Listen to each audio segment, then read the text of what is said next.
Disclaimer: I do not own the haiku characters that are to be used in this story. Photos or covers were picked from Google. Credits to the owner.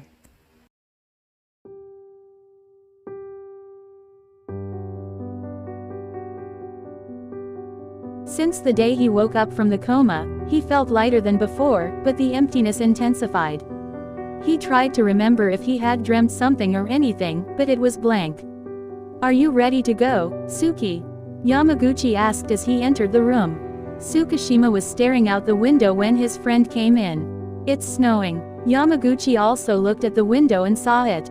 "Yeah, I'm going back to Miyagi," Tsukishima said as he stared at Yamaguchi.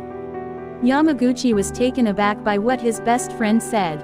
Since Hinata died, Tsukishima doesn't want to step foot in their hometown. "Do you want me to accompany you?" his best friend asked. "No need," Tsukishima whispered. "Okay, at least I will tell Akitaru-kun that you're heading back," Yamaguchi said. Tsukishima smiled. "Thanks. What on earth is happening?" Tsuki never smiled since, Yamaguchi thought to himself. As Tsukishima unloaded the cab, nostalgia hit him. His childhood house was still the same as before.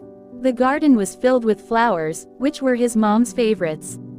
He looked at the sidewalk that he always took before to and from Karasuno.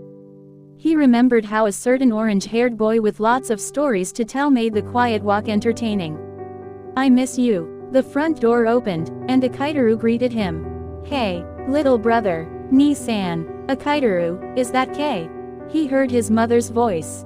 "Yes, Mom." A lady not in her late 50s came into view.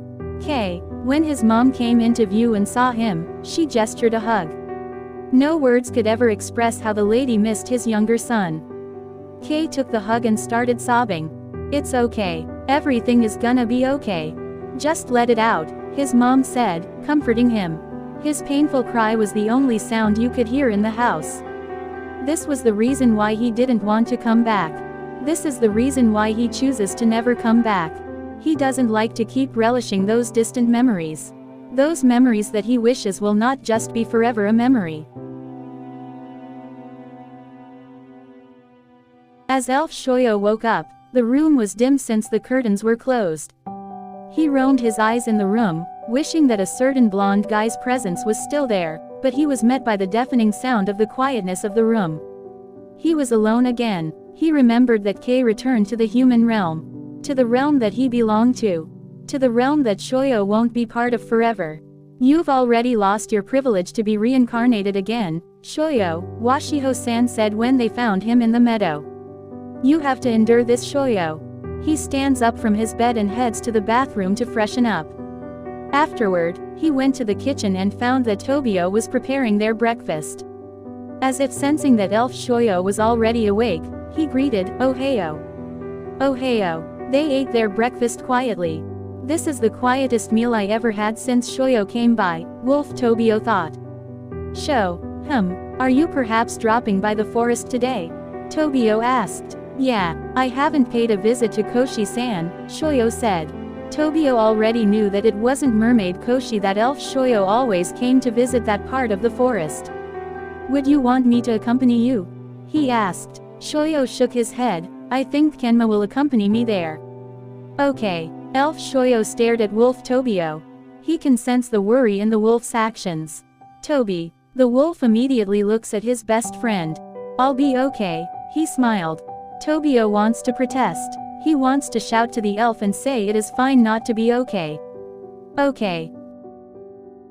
In the deepest part of the forest, there was a crystal-clear lake located. It has an underwater passage that is linked to the sea. Everyone thought it was just a simple lake, but in reality, its purpose was to show the human realm for those chosen people, to be precise, for those elves. The elf headed to his usual spot and seated. He looked at his reflection, took a deep breath, and touched lightly the water. His reflection was changed to the image of the human realm, or to be exact, where his precious Kei was. Oh, he was back in Miyagi. He felt nostalgic as he looked at Tsukishima's house. He saw that the front door opened and it was Akitaru who opened it. Not quite long, their mom came into view. "Auntie." He saw how Tsukishima's mom offered a hug to his younger son without uttering a word, and the younger took it. Even without a sound, Shoyo knew that Kei was crying. He felt a pang of pain as if he was pierced with danger in his heart. "I'm sorry. It was my fault," he mumbled. He silently cried as he watched Kei. He was the reason why the latter was suffering this much, and yet he couldn't do anything to comfort him. "I'm sorry, Auntie. It is my fault," he mumbled again. He was so occupied with his resentment to himself that he didn't feel that a mermaid was already accompanied by him. He was startled when the mermaid hugged him tightly, but he instantly relaxed. There is only one person in that realm who gives the most comforting hug that the elf needs. "Shuga-san," he sniffled. "Shish, it's okay." Koshi hushed as he comforted the elf. He looked around the vicinity, trying to find out if someone accompanied the elf.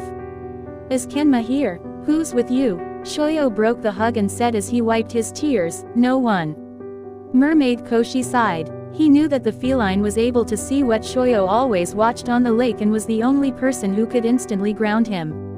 "You made a promise that you'll always need someone to accompany you here, right?" Mermaid Koshi winced, remembering the incident, which was the reason he met the elf.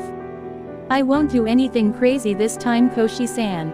I just want to be alone," the elf said. "Well, I guess your plan failed since I'm here," Koshi replied. Shoyo laid on Koshi's lap. "Yeah." Fresh tears started to fall in elf Shoyo's eyes. Tears that weren't accompanied by any sound. He stared at the distance. He is tired. He is so tired of crying, and yet his eyes don't want to stop. Koshi caressed Shoyo's hair and asked, "Are you done watching?" As the elf hummed, Koshi moved his tail to disturb the water. He knew it was one to distract Shoyo from spiraling. Shoyo watched as Koshi moved his tail slowly. His silver scales interchange with some rainbow shades as the light from the sun illuminates it. Shoyo lightly caresses the scale and mutters, "Pretty." The mermaid jolts slightly and pokes elf Shoyo's cheek. "Hey. That tickles." Shoyo chuckled. They continued their menstruation when suddenly a cat lingers in their space. "Wah, what a cute cat," Koshi said, smiling as he started to pet the cat. The cat glared at Koshi but let the mermaid touch him. Shoyo looked at the place where the cat enjoyed the petting from Koshi. "Indeed, what a cute cat." Shoyo chuckled. The cat hisses, changed to its human form, and slightly head-butt elf Shoyo.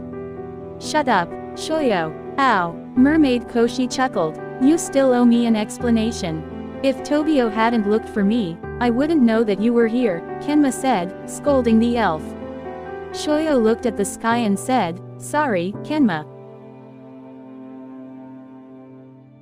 The following day, Tsukishima strolled in the neighborhood. He looked around and sighed. It's still the same. Absorbed in his thoughts, he hadn't noticed that he was already in front of the hometown library. He stared at the building and sighed. As he entered, he was greeted by the librarian, and she was an old lady. "She's quite familiar to me, but I'm not sure where we have met." "Good morning, dear. Do you want to roam around and choose some books you want?" the old lady asked, to which Tsukishima answered with a nod. Tsukishima starts to look at each section. There is nothing new in here. He looked at some books that took his interest, flipped some pages, then closed the book again and returned it to the shelf. He reached the fantasy section, and even though he was uninterested in that section, he proceeded to look around. As he expected, that section has colorful covers, unlike the literature section. As his eyes continued to roam, he caught a leather cover. Maybe it was misplaced here. He took out the book and read the cover. He felt a sense of familiarity with the book, but yet he could not distinguish what the story it tells. He was about to open it when the door of the library opened, and a few students entered with a silent chatter. "Well, I guess I'll be borrowing this one." He walked towards the counter and approached the librarian. The old lady saw him and smiled, averting her gaze towards the book that Tsukishima was holding. "I see you've already chosen a book. Do you want to borrow it?" the old lady asked. "Yes, please," Tsukishima said as he handed over his library card and the book. "You chose a nice book," the librarian said as she handed over the book and the card again. "Here, thanks." As Tsukishima was about to leave, the old lady spoke to him again. Make sure to personally return the book to me in a week, Tsukishima Kei, the old lady said.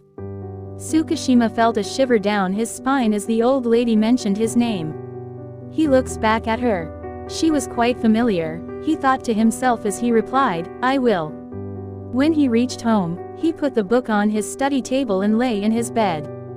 He was easily exhausted by the activity he made. Akitaru knocked on the door of Kei's room before opening it. Kei, where have you been? I just walk around town and drop by the library. Do you know who the old lady librarian is right now? Kei asked. Oh, I'm not sure who she is. I haven't gone to the library for quite a long time now. Is something bothering you? His brother asked. None at all. Akitaru sat on the bed and asked, do you have plans for tomorrow? Not sure, but I was planning to go camping tomorrow. Akitaru stared at his brother. He wasn't sure if it was a good thing or a bad thing. Do you want some company? Kei stared at his brother, thinking if he would like some company or not. I'm not sure. He stared at his ceiling and added, but I'm planning to do this alone. Akitaru stood up as he stuttered, I see. But, at least, don't. Ni-san. Akitaru cleared his throat and said, dinner is ready. Let's eat. Kei nodded and stood up as he followed his brother to the dining area. To be continued. If you like this video, consider subscribing by clicking the subscribe button. Bye!